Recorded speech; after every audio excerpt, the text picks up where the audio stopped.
안녕하세요. 김원준입니다. 박근혜 정부 시절 결정된 한일 위안부 합의는 이병기 전 대통령 비서실장이 국정원장으로 재직하던 시절 주도에 시작됐다는 의혹이 제기됐습니다.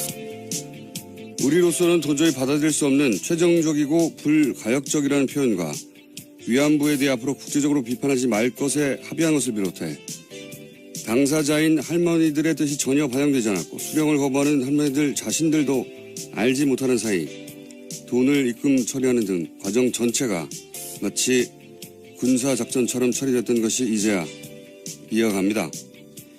이 합의는 단순히 그 내용을 국민 정서상 받아들일 수 없다는 차원을 넘어서 그 이전까지 전쟁 범죄와 보편적 인권 차원에서 국제적으로 인식되던 위안부 사안을 제3자가 개입할 수 없는 외교적 갈등, 국가 간 이견의 문제로 전환시켰습니다.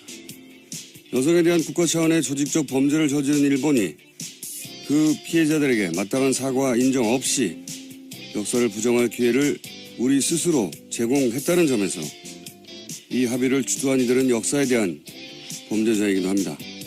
반드시 그 과정을 밝혀내고 그 책임자를 엄벌에 처해야 한다. 김어준 생각이었습니다.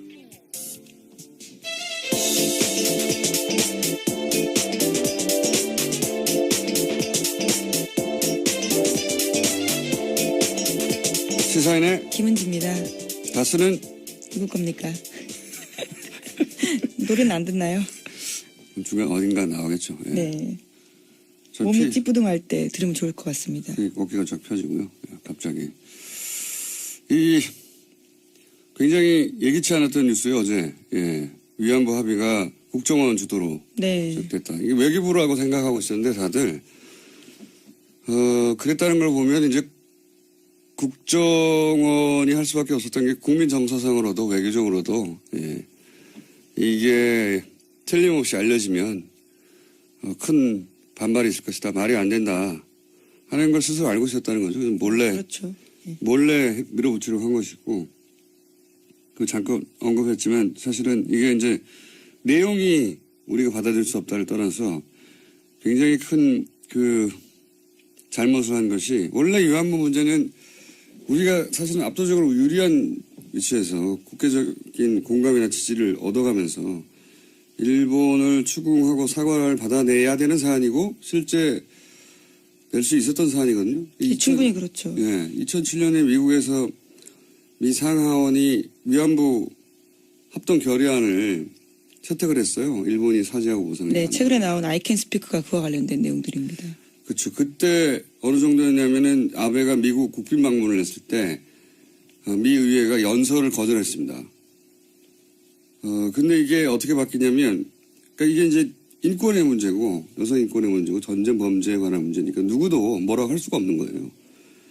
근데 이게 이 합의를 해버리면 국가 간 합의가 되니까 이걸 어느 한쪽이 지키느냐 안 지키느냐의 문제로 바뀌는 겁니다.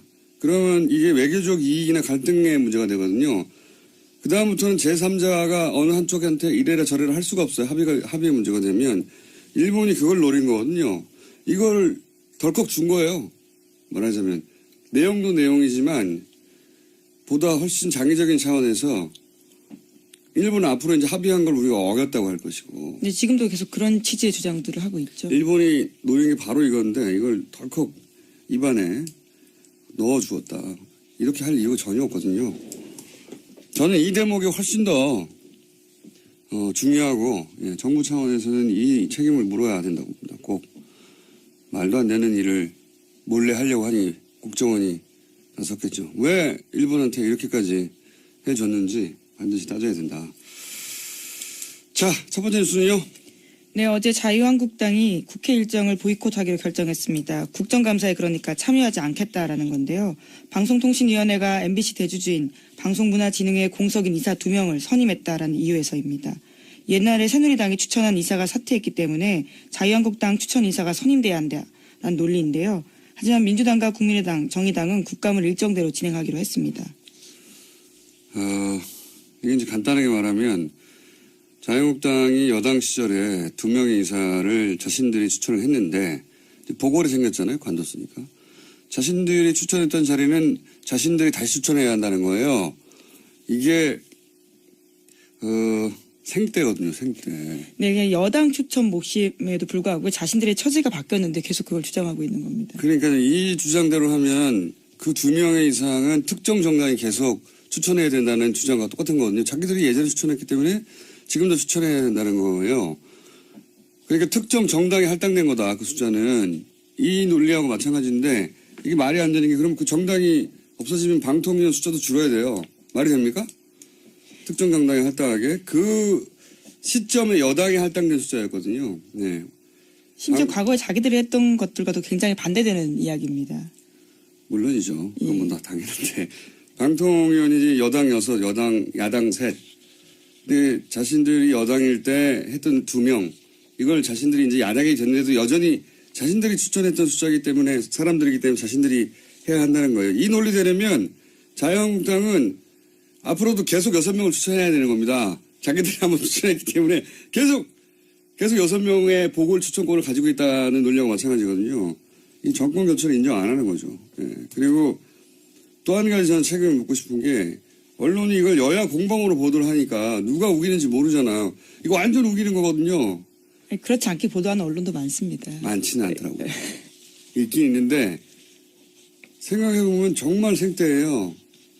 자기들이 여당일 때 6명을 추천했는데 그중에 이번에 2명이 관뒀어요. 그런데 그 사람들을 또 자기들이 추천해야 된다는 거죠. 그러니까 자기들이 여당일 때 추천한 6명은 이 논리대로면 계속 6명을 추천해야 되는 거예요. 말이 안 되잖아요? 네. 전혀 논리에 닿지 않은데 이걸 공방으로 보도하니까 이건 언론의 책임도 있습니다. 예. 자유한국당이 우기는 겁니다, 이번에는. 네, 억지를 부리고 있는 건데요. 2008년에도요, 당시 야당이었던 열린우리당 추천 KBS 이사가 사퇴했을 때 후임 이사는 여당이었던 한나라당이 추천한 바가 있습니다. 아니, 이건 뭐 더 근본적으로 과연 6대 3이 맞느냐를 따질 수는 있어요.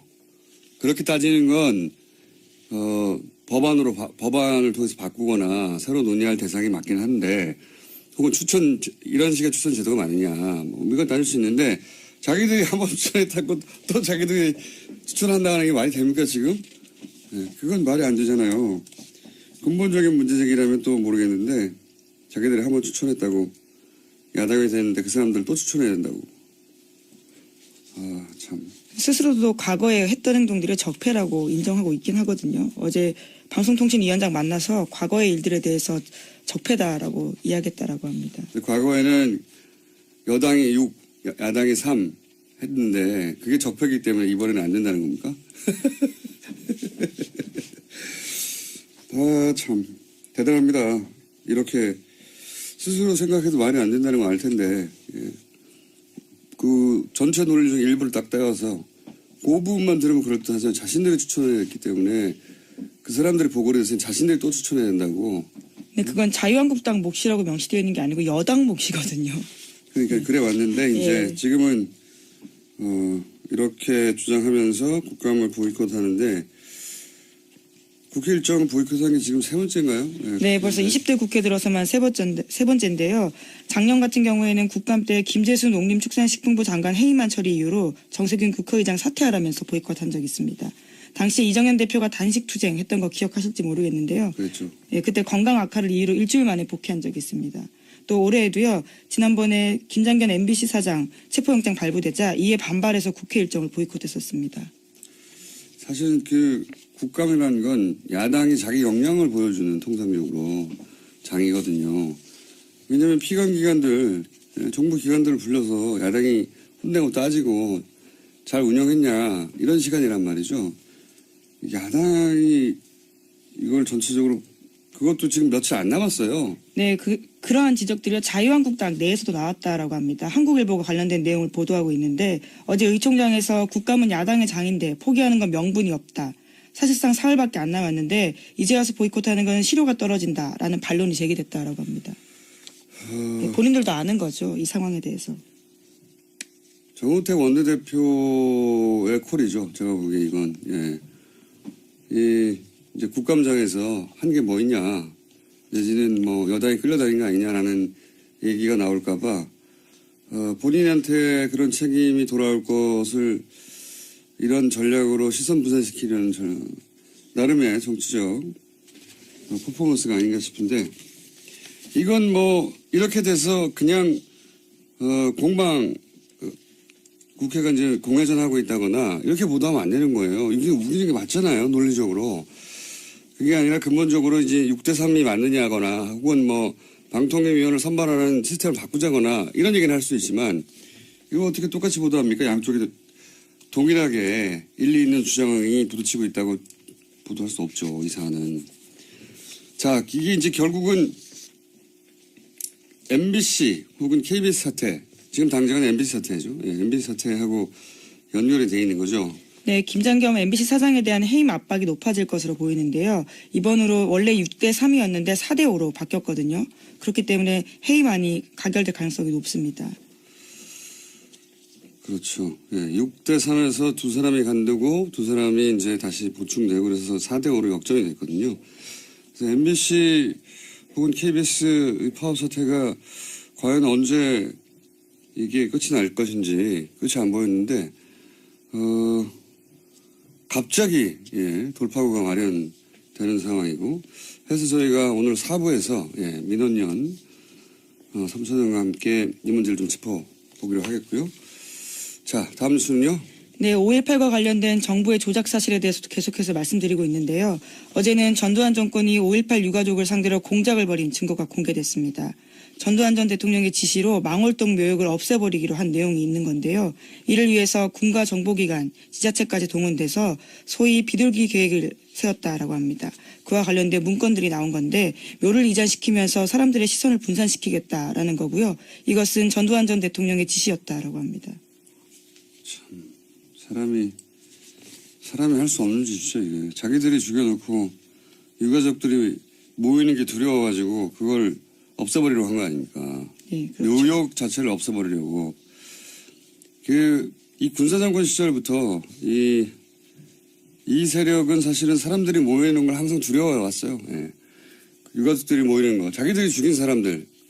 그 남은 유가족들이 모이는 걸 특히 두려워했고, 박근혜 정부 때도 사실 유가족들 세월호 유가족들 모이고, 그럼 다 싫어했잖아요. 네, 엄청나게 해산 압박을 했었습니다. 다 거리에서 물대포 맞고요. 네, 쭉 이어집니다. 예. 사람들이 모여서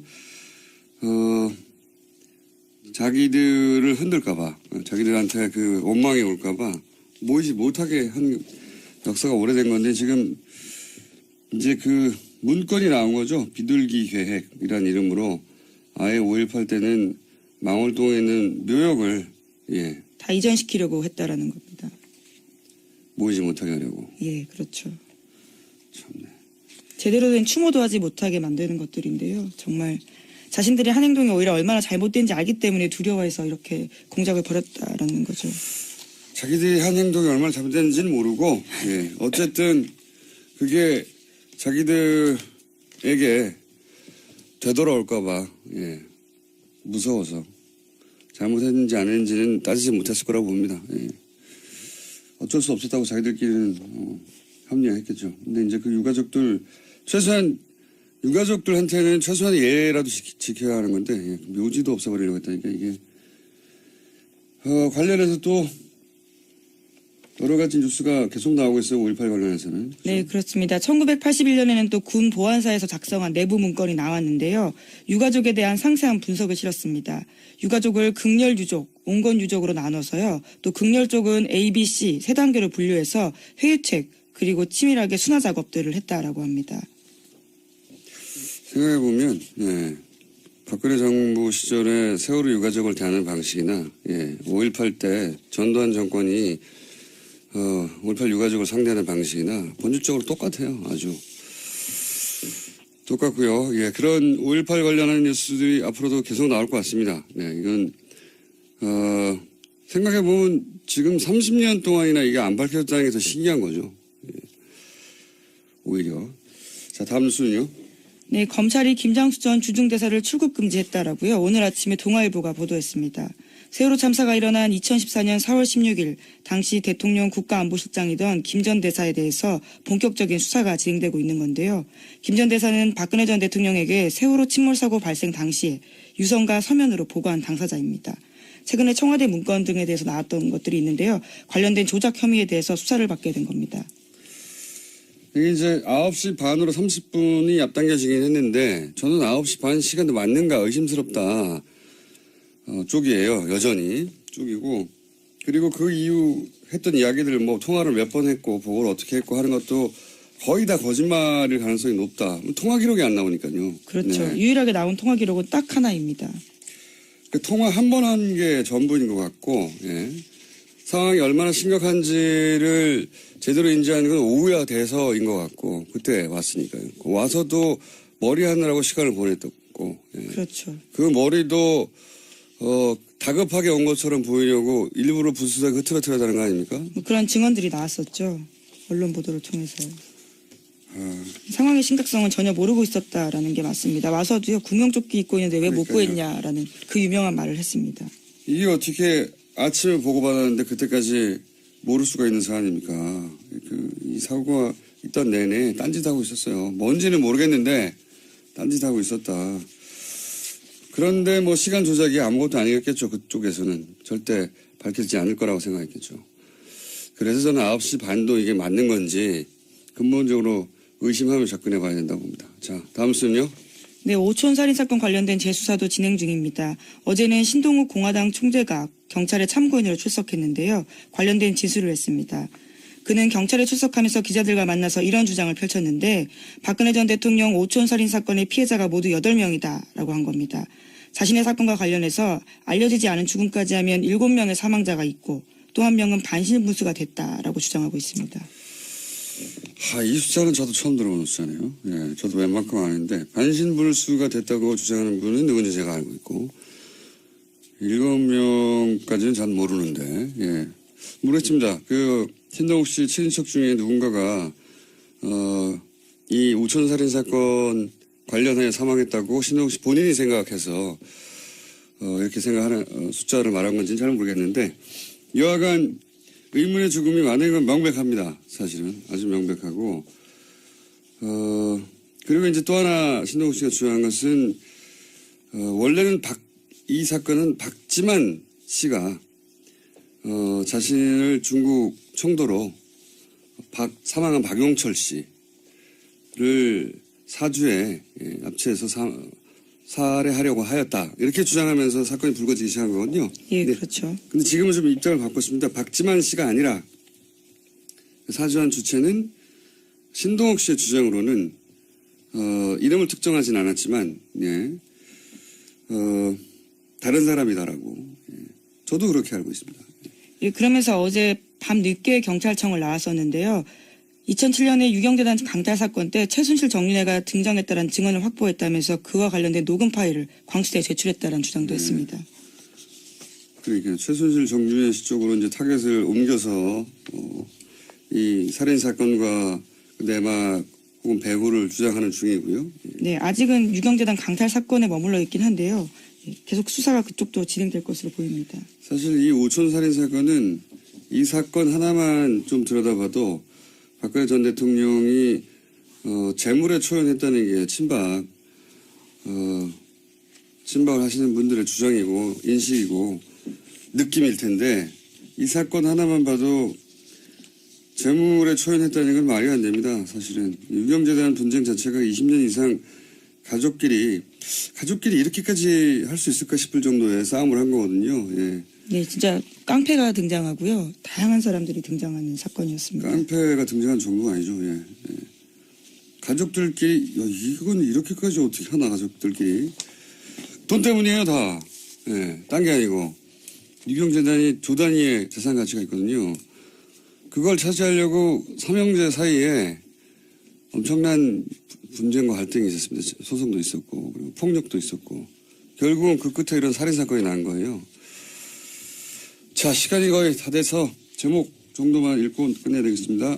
네, 현재 홍준표 자유한국당 대표가 미국에 가 있는데요. 거기서 전술핵 재배치해야 된다라는 주장을 펼쳤습니다. 하지만 미국의 전문가들이 그에 대해서 동의하지 못하고 반대했다라고 연합뉴스가 보도하고 있습니다. 당연히 그렇겠죠. 근데 이제 그 몰라서 갔다기보다는, 예, 트럼프 대통령이 오니까 야당 쪽에서 뭔가 해야 되잖아요. 예, 퍼포먼스죠. 예. 고생하셨고요. 홍준표 대표는. 또 있습니까? 네, 중국 시진핑 정권이 집권 2기를 맞았습니다. 지난 25일에 최고 지도부가 출범했는데요. 장점인 후진타오 전 주석의 집권 2기 때와는 달리 후계자를 지명하지 않아서 눈길을 끌고 있습니다. 그렇군요. 예. 중국에서는 5년을 건너뛰어가지고 미리 격대라고 하죠. 격대 지정. 예. 예. 대를 한번 건너뛰어서 후계자를 지정하는 전통이 있는데 그걸 이제 안 해서 황제가 된 거 아니냐 뭐 이렇게 얘기하는 상황이고 요 사안은 사실 전문가와 함께 얘기할 정도로 아주 할 얘기가 많은 것 같은데 사드에 관해서도 분위기가 좀 바뀔 수도 있다. 네, 그런 예측들이 나오고 있습니다. 네, 그 얘기는 이제 이 전부터 있었어요. 그러니까 본인이 이제 완전히 정권을 졌기 때문에 그리고 이제 사드가 왜 이렇게까지 문제냐 했을 때 이제 군사적인 차원의 분석은 많았잖아요. 예. 동북아에서 힘의 균형을 무너뜨린다. 근데 또 한 가지 사실은 우리나라에서는 본격적으로 논의되지 않았던 사안이 뭐냐면 중국은 여전히 공산당 체제고 일당 체제란 말이에요. 당이 여러 개 있지 않아요. 그런데 최근에 이제 한류 인기가 굉장히 높고 예. 한국의 호감도가 높은 상황이었죠. 거기까지는 문제가 없는데 박근혜 정부가 무너지는 과정에서 광장에 사람들이 어마어마하게 모였죠.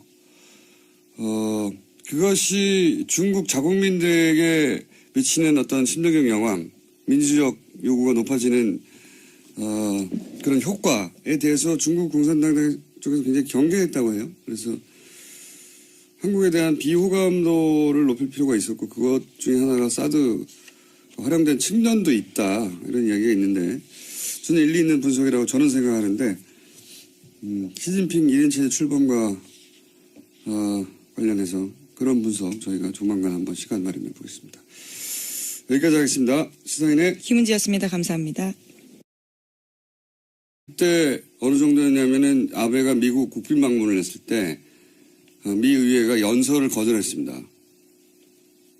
근데 이게 어떻게 바뀌냐면 그러니까 이게 이제 인권의 문제고 여성 인권의 문제고 전쟁 범죄에 관한 문제니까 누구도 뭐라고 할 수가 없는 거예요. 근데 이게 이 합의를 해버리면 국가 간 합의가 되니까 이걸 어느 한쪽이 지키느냐 안 지키느냐의 문제로 바뀌는 겁니다. 그러면 이게 외교적 이익이나 갈등의 문제가 되거든요. 그 다음부터는 제3자가 어느 한쪽한테 이래라 저래라 할 수가 없어요. 합의의 문제가 되면 일본이 그걸 노린 거거든요. 이걸 덜컥 준 거예요. 말하자면 내용도 내용이지만 보다 훨씬 장기적인 차원에서 일본은 앞으로 이제 합의한 걸 우리가 어겼다고 할 것이고. 근데 지금도 계속 그런 취지의 주장들을 하고 있죠. 일본이 노린 게 바로 이건데 이걸 덜컥 입안에 넣어주었다. 이렇게 할 이유가 전혀 없거든요. 저는 이 대목이 훨씬 더 중요하고 예, 정부 차원에서는 이 책임을 물어야 된다고 봅니다. 꼭 말도 안 되는 일을 몰래 하려고 하니 국정원이 나섰겠죠. 왜 일본한테 이렇게까지 해줬는지 반드시 따져야 된다. 자, 첫 번째 뉴스는요. 네, 어제 자유한국당이 국회 일정을 보이콧하기로 결정했습니다. 국정감사에 그러니까 참여하지 않겠다라는 건데요. 방송통신위원회가 MBC 대주주인 방송문화진흥회 공석인 이사 2명을 선임했다라는 이유에서입니다. 옛날에 새누리당이 추천한 이사가 사퇴했기 때문에 자유한국당 추천 이사가 선임돼야 한다는 논리인데요. 하지만 민주당과 국민의당, 정의당은 국감을 일정대로 진행하기로 했습니다. 이게 이제 간단하게 말하면 자유한국당이 여당 시절에 2명의 이사를 자신들이 추천을 했는데 보궐이 생겼잖아요. 관뒀으니까. 자신들이 추천했던 자리는 자신들이 다시 추천해야 한다는 거예요. 이게 생떼거든요. 생떼. 네, 그냥 여당 추천 몫임에도 불구하고 자신들의 처지가 바뀌었는데 계속 그걸 주장하고 있는 겁니다. 그러니까 이 주장대로 하면 그 2명의 이상은 특정 정당이 계속 추천해야 된다는 주장과 똑같은 거거든요. 자기들이 예전에 추천했기 때문에 지금도 추천해야 된다는 거예요. 그러니까 특정 정당이 할당된 거다. 그 숫자는. 이 논리하고 마찬가지인데 이게 말이 안 되는 게 그럼 그 정당이 없어지면 방통위원 숫자도 줄어야 돼요. 말이 됩니까? 특정 정당이 할당하게. 그 시점에 여당이 할당된 숫자였거든요. 네. 심지어 과거에 자기들이 했던 것들과도 굉장히 반대되는 이야기입니다. 물론이죠. 그건 뭐 다 당연한데. 방통위원이 여당 6, 야당 3. 근데 자신들이 여당일 때 했던 2명, 이걸 자신들이 이제 야당이 됐는데도 여전히 자신들이 추천했던 숫자이기 때문에 사람들이기 때문에 자신들이 해야 한다는 거예요. 이 논리대로면 자유한국당은 시사인의 김은지입니다. 다스는 누구 겁니까? 노래는 안 듣나요? 중간 어딘가 나오겠죠. 예. 네. 전 몸이 찌뿌둥할 때 들으면 좋을 것 같습니다. 어깨가 쫙 펴지고요. 갑자기. 굉장히 예기치 않았던 뉴스예요, 어제. 예. 위안부 합의가 국정원 주도로 네. 시작됐다. 이게 외교부라고 생각하고 있었는데 다들, 그랬다는 걸 보면 이제 국정원이 할 수밖에 없었던 게 국민 정서상으로도 외교적으로도, 예. 이게 틀림없이 알려지면 큰 반발이 있을 것이다. 말이 안 된다. 하는 걸 스스로 알고 있었다는 거죠. 몰래. 그렇죠. 네. 몰래 밀어붙이려고 한 것이고, 잠깐 언급했지만 사실은 이게 이제 내용이 우리가 받아들일 수 없다를 떠나서 굉장히 큰 잘못을 한 것이 원래 위안부 문제는 우리가 사실은 압도적으로 유리한 위치에서 국제적인 공감이나 지지를 얻어가면서 일본을 추궁하고 사과를 받아내야 되는 사안이고 실제 낼 수 있었던 사안이거든요. 충분히 그렇죠. 예, 2007년에 미국에서 미 상하원이 위안부 합동 결의안을 채택을 했어요. 일본이 사죄하고 보상을. 네, 최근에 나온 I Can Speak가 그와 관련된 내용들입니다. 그렇죠. 안녕하세요, 김원준입니다. 박근혜 정부 시절 결정된 한일 위안부 합의는 이병기 전 대통령 비서실장이 국정원장으로 재직하던 시절 주도에 시작됐다는 의혹이 제기됐습니다. 우리로서는 도저히 받아들일 수 없는 최종적이고 불가역적이라는 표현과 위안부에 대해 앞으로 국제적으로 비판하지 말 것에 합의한 것을 비롯해 당사자인 할머니들의 뜻이 전혀 반영되지 않았고 수령을 거부하는 할머니들 자신들도 알지 못하는 사이 돈을 입금 처리하는 등 과정 전체가 마치 군사작전처럼 처리됐던 것이 이제야 이어갑니다. 이 합의는 단순히 그 내용을 국민 정서상 받아들일 수 없다는 차원을 넘어서 그 이전까지 전쟁 범죄와 보편적 인권 차원에서 국제적으로 인식되던 위안부 사안을 제3자가 개입할 수 없는 외교적 갈등, 국가 간 이견의 문제로 전환시켰습니다. 여성에 대한 국가 차원의 조직적 범죄를 저지른 일본이 그 피해자들에게 마땅한 사과 인정 없이 역사를 부정할 기회를 우리 스스로 제공했다는 점에서 이 합의를 주도한 이들은 역사에 대한 범죄자이기도 합니다. 반드시 그 과정을 밝혀내고 그 책임자를 엄벌에 처해야 한다. 김어준 생각이었습니다.